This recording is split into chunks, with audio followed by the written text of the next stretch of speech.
langsung kita masuk ke narsum ketiga, yaitu Bapak Tulus Wulanjuni yang masih sangat muda tapi sudah sangat luar biasa dari segi pengalaman maupun hal-hal lainnya. Saya bacakan sedikit tentang profil beliau. Nama Tulus Wulanjuni SOS, lahir Sidomukti 2 Juni 1979, jabatan pustakawan ahli madya, pangkat golongan pembina utama muda 4C, instansi Dinas Perpustakaan Kota Makassar. Penghargaan yang diperoleh sangat banyak, mulai dari penghargaan sebagai inovator kartu perpustakaan BISA PD tahun 2019, dan juga peringkat 1 utusan Indonesia untuk Konsal Outstanding Award 2015. Juga karya-karya tulis lainnya. Baik, kita langsung saja kepada narasumber ketiga, Bapak Tulus Wulanjuni SOS, dipersilakan.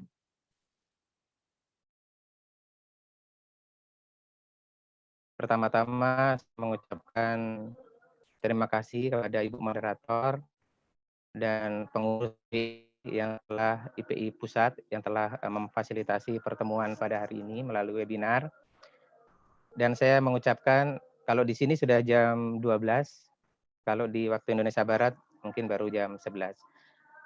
Saya ucapkan selamat menjalankan ibadah puasa bagi yang melaksanakan, kemudian selamat Hari Jadi Perpustakaan ke-40 sekaligus selamat memperingati Hari Buku yang ke-18, Hari Buku Nasional. Hari Buku dan perpustakaan bagi saya yaitu tidak bisa dipisahkan. Bahkan kemarin juga saya memuat tulisan bahwa buku dan perpustakaan itu bagaikan dua sisi mata uang, dan yang melekatkan itu adalah membaca. Jadi ada sebuah 3 ekosistem yang tidak bisa lepas, yaitu perpustakaan, buku, dan membaca. Materi yang telah lalu yaitu dari Bapak Artono dan Bapak Wardiono sangat menarik, dan itulah diharapkan perpustakaan bisa bertransformasi untuk ke layanan perpustakaan digital. Untuk bagian saya ya, karena saya adalah pustakawan, jadi bagian saya nanti bagaimana sih peran pustakawan untuk menghadapi era teknologi dan tentunya dengan yang terbaru ini pandemi COVID-19. Kita masuk di regulasi dulu. Pustakawan ya. Pustakawan berdasarkan Undang-Undang Nomor 43 Tahun 2007 tentang perpustakaan itu adalah seorang yang memiliki kompetensi yang diperoleh melalui pendidikan dan atau pelatihan kepustakawan serta mempunyai tugas dan tanggung jawab untuk melaksanakan pengelolaan dan pelayanan perpustakaan. Jadi motor penggerak perpustakaan itu adalah pustakawan. Dalam Undang-Undang Perpustakaan juga pustakawan itu adalah bagian dari tenaga perpustakaan. Mungkin bisa dilanjut Mas slide-nya. Jadi di dalam tenaga perpustakaan itu berdasarkan undang-undang itu ada dua, yaitu pustakawan dan tenaga teknis. Selanjutnya dalam PP nomor 24 pasal 33 tentang pelaksanaan undang-undang itu ada tenaga ahli dan kepala perpustakaan. Nah, di sini yang selama ini terjadi di lapangan ya, maksudnya yang di bawah, kalau mungkin dari perguruan tinggi mungkin tidak merasakan. Tetapi dampak dari keberadaan pustakawan di level perpustakaan umum, di level perpustakaan sekolah, itu masih miskomunikasi antara pengambil kebijakan. Bahkan kolega-kolega saya dari perpustakaan sekolah selalu mengadu ke saya, ya walaupun jumlah kita pustakawan tidak banyak, ya di Makassar saja kalau perpustakaan sekolah itu sekitar 9 pustakawan yang mempunyai SK jabatan fungsional. Itu mirisnya mereka tidak diakui sebagai tenaga kependidikan, tidak diakui, bahkan dijadikan dianggap sebagai tugas tambahan. Padahal sesudah nyata dalam PP nomor 19 tahun 2015 tentang standar pendidikan bahwa ada 9 dalam PP nomor 9 itu tenaga kependidikan, yaitu kepala sekolah, pengawas, tenaga administrasi, tenaga perpustakaan. Nah, ini tenaga perpustakaan ini belum diperhatikan sama pengambil kebijakan. Ini yang saya sayangkan ya. Jumlah kita yang sedikit, tetapi peran pustakawannya masih belum maksimal. Kemudian lanjut, dalam Undang-Undang Perpustakaan juga bahwa pustakawan itu dapat merangkap tugas menjadi merangkap tugas tenaga teknis jika dalam sebuah perpustakaan itu tidak ada tenaga teknis yang mampu. Jadi ada juga yang beranggapan orang yang melakukan tugas sebagai tenaga teknis itu bukan pustakawan, bukan pekerjaannya pustakawan. Itu sebenarnya salah. Dalam undang-undang bahwa pustakawan itu juga bisa merangkap tenaga teknis, apalagi masalah komputer ya, perbaikan troubleshooting dan seterusnya. Masa gara-gara tidak bisa melakukan pekerjaan memperbaiki komputer sehingga tidak melakukan pekerjaan kepustakawanan, itu yang salah. Jadi banyak sebenarnya yang diluruskan. Kemudian kedudukan pustakawan. Kedudukan pustakawan dalam pasal 39 Undang-Undang Nomor 43 Tahun 2007 tentang perpustakaan itu sudah jelas sebenarnya. Perpustakaan dipimpin oleh seorang kepala yang berasal dari pustakawan. Kecuali dalam perpustakaan tidak ada pustakawan, maka dipimpin oleh tenaga ahli. Sehingga saya gambarkan hierarki yang ada itu pertama kepala perpustakaan, pustakawan, tenaga ahli dan tenaga teknis. Jadi seorang kepala perpustakaan khususnya yang di sekolah ya, kepala perpustakaan sekolah itu seharusnya diisi oleh pustakawan, jangan diisi oleh guru. Seandainya di sekolah tersebut ada pustakawannya. Lanjut. Kemudian ya, jabatan fungsional pustakawan dan angka kreditnya kita ada 6 ya, ada 6 unsur. Ada 6 unsur yaitu pendidikan, pengelolaan perpustakaan, pelayanan perpustakaan, pengembangan sistem perpustakaan, pengembangan profesi, penunjang tugas pustakawan. Dari 6 ini ya, yang bisa nanti untuk dimaksimalkan di era teknologi ini yaitu pelayanan perpustakaan dan pengembangan sistem perpustakaan. Saya berharap kepada Perpustakaan Nasional, kemudian Ikatan Perpustakaan Indonesia Pusat bisa meninjau ulang ya Permenpan atau untuk apa namanya, jabatan perpustakaan dan angka kreditnya supaya bisa disesuaikan dengan perkembangan teknologi. Jadi yang berhubungan dengan perkembangan teknologi kalau bisa lebih maksimal di apa namanya, didampingi. Ada yang manual, ada yang untuk yang alih teknologi. Kemudian selanjutnya kewajiban pustakawan. Jadi kewajiban pustakawan dalam undang-undang juga sudah sangat jelas. Ada 3 kewajiban pustakawan. Kewajiban pustakawan itu yang pertama adalah memberikan pelayanan prima terhadap pemustaka. Pelayanan prima. Ini yang saya garis bawahi karena nanti akan merentet ke apa yang harus kita lakukan di era teknologi saat ini. Lanjut. Layanan perpustakaan. Iya. Jadi dalam undang-undang pun, Undang-Undang Perpustakaan ya, Undang-Undang 843 tahun 2007 tentang perpustakaan, bahwa undang-undang sudah mengamanahkan, khususnya perpustakaan umum, perpustakaan sekolah, dan perpustakaan perguruan tinggi harus mengembangkan layanan perpustakaan berbasis teknologi informasi dan komunikasi. Nah, jadi rata-rata perpustakaan, khususnya kalau perusahaan perguruan tinggi mungkin aman lah, tapi kalau perpustakaan umum, perpustakaan sekolah, ini masih perlu mendapat perhatian. Bahkan saya mendapat informasi tadi pagi dari hasil pemetaan kondisi perpustakaan umum di 514 kabupaten kota, itu lebih dari 50% kabupaten kota atau perusahaan kabupaten kota bernilai kurang. Ini mengkhawatirkan atau istilahnya ini bisa menjadi apa namanya, penghambat nanti untuk meningkatkan layanan perpustakaan khususnya di perpustakaan umum di era digital. Lanjut. Ya, kemudian perpustakaan kan sudah dihadapkan dengan beberapa perubahan-perubahan besar, termasuk evolusi bahan bacaan. Jadi kita sudah berkembang dari sebelumnya perpustakaan berisi tulisan-tulisan tangan, kemudian berubah lagi, kemudian buku, dan sekarang sudah di abad 20, mau tidak mau kita buku sudah berubah ke format digital. Walaupun belum semua penerbit mendigitalkan buku, baru sebagian kecil yang digitalkan. Dan tentunya akses layanan perpustakaan digital itu juga dibarengi dengan bagaimana masyarakat ya, mau mengakses, artinya ada minat. Kalau kegemaran membacanya rendah, jadi akses layanan digital pun juga saya rasa tidak menggembirakan juga. Mengapa? Karena kami juga di Dinas Perpustakaan Kota Makassar juga punya layanan e-Pustaka Kota Makassar. Tetapi yang mendownload, yang kemudian yang mengakses juga kelihatannya masih sangat terbatas. Jadi ini perlu nanti menjadi PR bersama. Lanjut, apalagi kita dihadapkan dengan pandemi COVID-19. Jadi sebelumnya ini yang sebenarnya tidak ada yang memprediksi sebenarnya sampai terjadi hal yang sedemikian. Kenapa? Dalam pengembangan pembudayaan kegemaran baca kan ada 3 jalur. Ada jalur pendidikan, ada jalur masyarakat, dan jalur keluarga.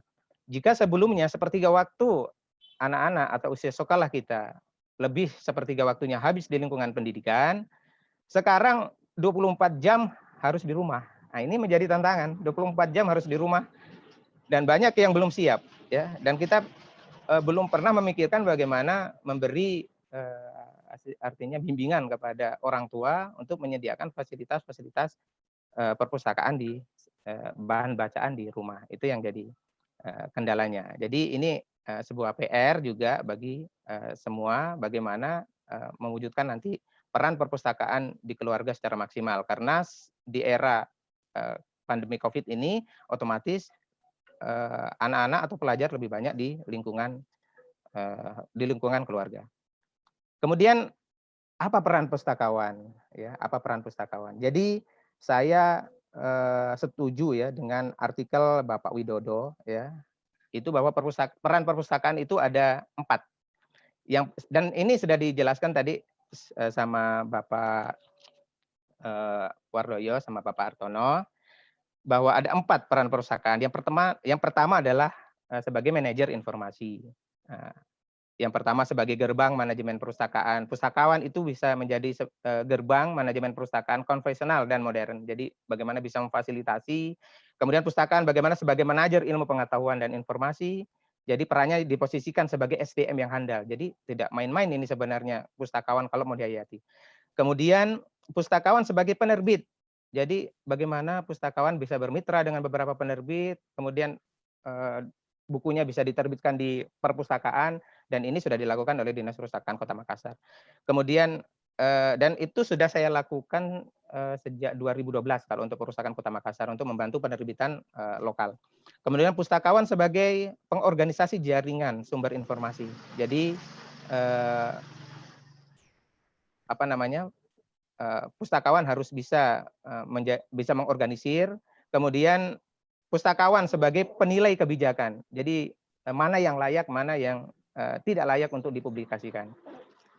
Sehingga informasi yang ada di perpustakaan, kalau seumpamanya ini pustakawan bekerja dengan baik, masyarakat itu akan lebih percaya dengan informasi yang dikeluarkan oleh perpustakaan dibanding informasi yang dari media-media lain. Kemudian pustakaan bagaimana sebagai penyaring sumber informasi. Jadi bagaimana pustakawan memposisikan dirinya sebagai penyaring ya, sebagai penyaring, jangan langsung share ya. Jadi kita bagaimana pustakawan bisa menjadi penyaring. Reminding Pak Tulus 5 menit lagi. Waduh. Kemudian pustakaan sebagai teamwork, tim kerja. Ini sudah dibahas tadi sama Bapak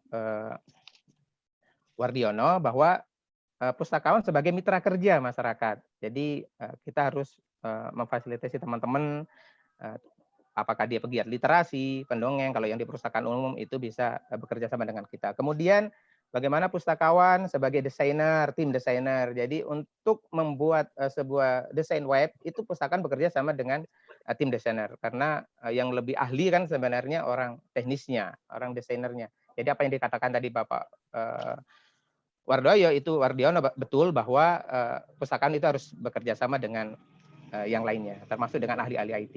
Pustakawan sebagai kolaborator penyedia sumber daya teknologi, jadi bekerja sama dengan penyedia sumber daya yang lain. Kemudian pustakawan juga sebagai guru dan konsultan peneliti, ini sudah banyaklah yang melakukan kalau sebagai konsultan dan peneliti. Kemudian pustakawan sebagai teknisi, bagaimana untuk menjalankan sebuah perangkat komputer dan aplikasi. Ini pustakaan juga harus bisa memahami teknologi tersebut. peran-peran inilah yang kami harapkan, peran-peran pustakaan inilah yang kami harapkan ke depan nanti bisa difasilitasi oleh IPI dan Perpustakaan Nasional untuk memberikan pelatihan-pelatihan kepada pustakawan. Karena tidak semua pustakawan itu, apalagi dengan dadakan kejadian pandemi begini, ini pustakawan bisa siap semua. Jadi step by step nanti pihak Perpustakaan Nasional, Ikatan Pustakaan Indonesia, baik di pusat maupun di daerah itu memfasilitasi semua pustakawan bisa memberdayakan teman-teman pustakaan-pustakaan berprestasi. Kita sudah banyak pustakaan-pustakaan berprestasi, pustakawan teladan itu bisa diberdayakan untuk memaksimalkan bagaimana pustakaan bisa bekerja di era teknologi dan di pandemi COVID-19 ini. Jadi saya berharap begitu. Kemudian juga memanfaatkan atau memberdayakan semua organisasi-organisasi yang ada di bawah yang ada di perpustakaan atau di organisasi-organisasi profesi pustakawan diberdayakan semua. Dan saya berharap juga organisasi-organisasi yang dari perguruan tinggi, dari perpustakaan khusus, perusahaan umum, ini bisa dinaungi oleh IPI, Ikatan Pustakaan Indonesia, sehingga mereka itu diwadahi oleh perpustakaan, oleh Ikatan Pustakaan Indonesia. Jadi itu yang saya harapkan ke depannya. Kemudian kegiatan pustakaan yang bisa dimaksimalkan adalah kegiatan pelayanan. Ya, pelayanan tadi yang saya sampaikan bahwa bagaimana mengembangkan layanan perpustakaan digital yang dapat diakses melalui smartphone. Kemudian pengembangan kepustakawan, promosi perpustakaan. Kenapa ini promosi penting? Karena promosi perpustakaan ini bagaimana ada tiga sebenarnya ya, meningkatkan citra perpustakaan itu sendiri, mengoptimalkan penggunaan perpustakaan, dan bagaimana meningkatkan budaya kegemaran membaca. Dan berikut saya akan perlihatkan contoh-contoh yang contoh-contoh sederhana yang sudah saya lakukan dan dilakukan oleh Dinas Perpustakaan Kota Makassar, yaitu pertama aplikasi perpustakaan digital. Jadi Perpustakaan Kota Makassar sudah punya e-pustaka lewat dukungan oleh Buku Indonesia. Ini kalau saya lihat sudah beberapa perpustakaan daerah juga sudah memakainya, perpustakaan perguruan tinggi juga ada, kemudian perpustakaan sekolah. Lanjut. Contoh selanjutnya mengelola layanan storytelling. Jadi bagaimana memindahkan layanan yang sebelumnya ada di di luar ya, kita pindahkan ke daring. Jadi alhamdulillah mulai 2 Mei Hari Pendidikan kemarin kita sudah launching dongeng keliling bernama menjadi Dongkelor, itu kita sudah pindahkan. Alhamdulillah peminatnya juga banyak. Dan saya berharap nanti juga Perpustakaan Nasional kalau untuk pengembangan pembudayaan kegemaran membaca, lomba-lomba seperti lomba bercerita itu bisa dilakukan seleksinya lewat video masing-masing peserta. Dan ini sudah pernah dilakukan oleh Telkomsel. Dia sudah pernah melakukan seleksi lomba bercerita lewat video. Jadi video nanti yang diseleksi. Dan masih banyak yang lainnya. Kemudian untuk paket informasi selanjutnya, jadi di tengah pandemi COVID ini, perpustakaan, ini contoh sederhana saja, perpustakaan menyediakan paket informasi seperti promosi buku elektroniknya, kemudian ya mungkin yang selalu dicari-cari itu jadwal imsakiyah, kapan buka nih ya, kapan imsak ya kita kita tampilkan. Nah, kemudian alhamdulillah ini saya direspon. Kemudian jumlah positif. Nah, ini. Nah, biasa kalau sore jam 3 ya atau jam 4, jam 5 itu kita selalu menunggu dari gugus tugas menginfokan kasus perkembangan COVID. Nah, kita juga bisa tampilkan di paket informasi. Kemudian publikasi melalui media elektronik selanjutnya. Jadi untuk berita-berita, kita berupaya bagaimana kita bisa menjalin kerjasama dengan media online. Ini gratis loh. Jadi semua apa yang kami lakukan itu tidak ada yang membebani keuangan perpustakaan, tetapi bentuknya adalah bentuk kerjasama dengan seluruh mitra. Kemudian ada juga kemudian ada juga sinopsis, jadi resensi buku. Nah, ini saya mungkin pertanyakan kepada penyusun angka kredit. Jadi kalau selama ini resensi buku itu kan harus di media cetak. Bagaimana kalau di media online? Karena kalau kita ke media cetak, orang sudah bergeser lagi ya ke media online. Jadi saya berharap angka kredit. Jadi apa yang dilakukan itu sudah bernilai angka kredit semua. Kalau bisa untuk resensi buku juga itu bisa dinilai ya sebagai bentuk angka kredit. Kemudian lanjut membuat poster, contoh-contoh membuat poster, dilanjut aja Mas. Kemudian membuat tulisan ilmiah populer, ya opini, itu bisa juga dilakukan di online. Kemudian yang ini juga yang perlu diperhatikan, bagaimana konsultasi kepustakawan itu bisa melalui medsos ya. Jadi kalau selama ini mereka langsung membawa permintaan untuk konsultasi, sekarang bagaimana kalau konsultasinya lewat medsos melalui WA dan seterusnya. Nah, lanjut. Jadi di era teknologi ini pustakawan memang harus dituntut ya lebih kreatif dan inovatif serta berupaya menguasai perkembangan teknologi informasi dan berkolaborasi tentunya, berkolaborasi dengan siapapun karena kalau kita sendiri tanpa dibantu oleh dukungan oleh berbagai pihak, oleh pemustaka, oleh ahli-ahli yang berkompeten di bidang IT, kita juga tidak bisa bergerak dengan cepat atau bergerak dengan baik. Sebagai penutup, nanti saya dikasih berhenti sama Ibu Lus, Ibu Ilus. Sebagai penutup ya, jadi guru terbaik adalah orang yang menawarkan tantangan. Ini saya kutip dari Carol Rickerson, guru terbaik adalah orang yang menawarkan tantangan terbesar bagi Anda. Dan salah satunya ini adalah tantangan COVID-19 yang mau tidak mau kita harus masuk di era teknologi. Demikian, terima kasih. Mohon maaf atas segala kekurangan. Assalamualaikum warahmatullahi wabarakatuh. Salam.